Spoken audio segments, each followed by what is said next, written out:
कि जम्मू एंड कश्मीर के पीएको को आप भारत का हिस्सा नहीं मानते हो क्या? एग्रेसिव ना हो, जान दे देंगे इसके लिए। क्या बात कर रहे हो आप?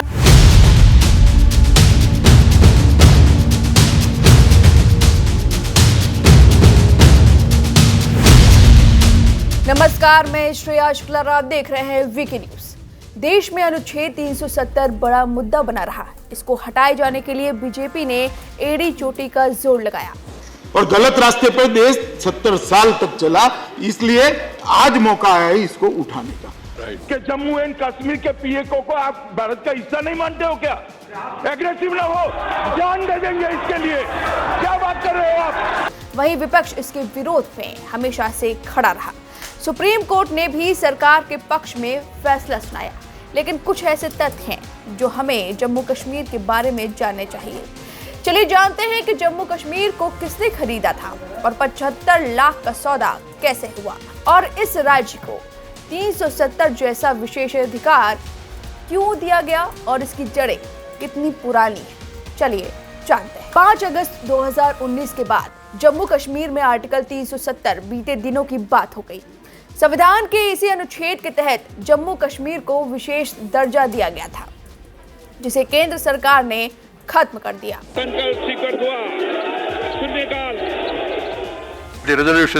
इसके बाद 370 के समर्थकों को दूसरा झटका तब लगा जब सुप्रीम कोर्ट ने सरकार के इस कदम को सही ठहरा दिया। बता दें कि संविधान में इस अनुच्छेद को अस्थायी तौर पर शामिल किया गया था। एक समय पर इस क्षेत्र में युद्ध की स्थिति को टालने के लिए महाराजा हरि सिंह ने समझौता किया था। बाद में संविधान में भी अनुच्छेद 370 को शामिल किया गया। जम्मू कश्मीर पर अंग्रेजों की भी नजर थी। हालांकि अपनी रणनीति की वजह से ही भारतीय शासक इसे अंग्रेजों के चंगुल से बचा ले गए। अनुच्छेद 370 के तहत जम्मू कश्मीर को विशेष शक्तियों और अधिकार दिए गए थे। इसमें प्रदेश का अलग संविधान था, अलग झंडा और आंतरिक प्रशासन पर नियंत्रण शामिल था। हालांकि विदेश, रक्षा, वित्त और संचार के मामलों को इससे शामिल नहीं किया गया था। जम्मू कश्मीर को मिले इस विशेषाधिकार की जड़ बहुत पुरानी है। अंग्रेजों के शासनकाल में भी जम्मू कश्मीर को विशेष दर्जा मिला हुआ था।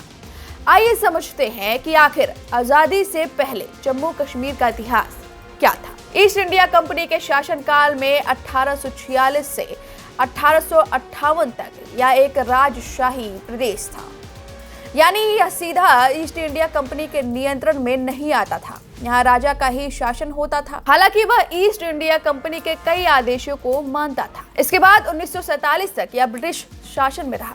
एंग्लो सिंह युद्ध के बाद लाहौर संधि के दौरान अंग्रेजों ने युद्ध की क्षतिपूर्ति के लिए महाराज गुलाब सिंह से 75 लाख नानकशाही रुपए मांगे थे। इसके बाद महाराजा रणजीत सिंह की मृत्यु के बाद गुलाब सिंह ने ही लाहौर दरबार को अंग्रेजों के चंगुल से बचाया था। अंग्रेजों ने गुलाब सिंह को बहुत प्रलोभन दिया, लेकिन वह अपनी भूमि की अंग्रेजों से रक्षा करना चाहते थे। लाहौर संधि के दौरान अंग्रेजों को जो 75 लाख रुपए की रकम देने में असमर्थता जताई गई, उसे अमृतसर संधि के दौरान महाराज गुलाब सिंह ने दे दिया।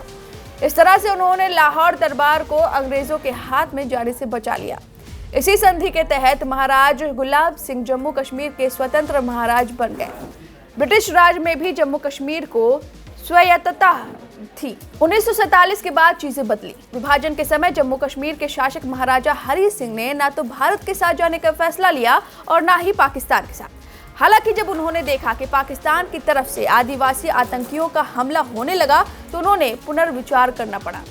उन्होंने दिल्ली से मदद मांगी तो तत्कालीन प्रधानमंत्री पंडित जवाहरलाल नेहरू ने कहा कि इसके बदले में उन्हें विलय पत्र पर हस्ताक्षर करने होंगे, और उस वक्त हरि सिंह के सामने कोई और विकल्प था ही नहीं। ऐसे में उन्होंने स्वायत्तता को बरकरार रखने की शर्त पर 26 अक्टूबर 1947 को विलय पत्र पर हस्ताक्षर कर दिए।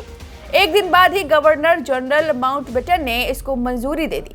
26 जनवरी 1950 को संविधान लागू किया गया, तो इसी विलय पत्र के दायरे में कहा गया कि राज्यों को संघ घोषित करने वाले आर्टिकल 1 और आर्टिकल 370 के अलावा संविधान का कोई हिस्सा जम्मू कश्मीर में लागू नहीं होगा।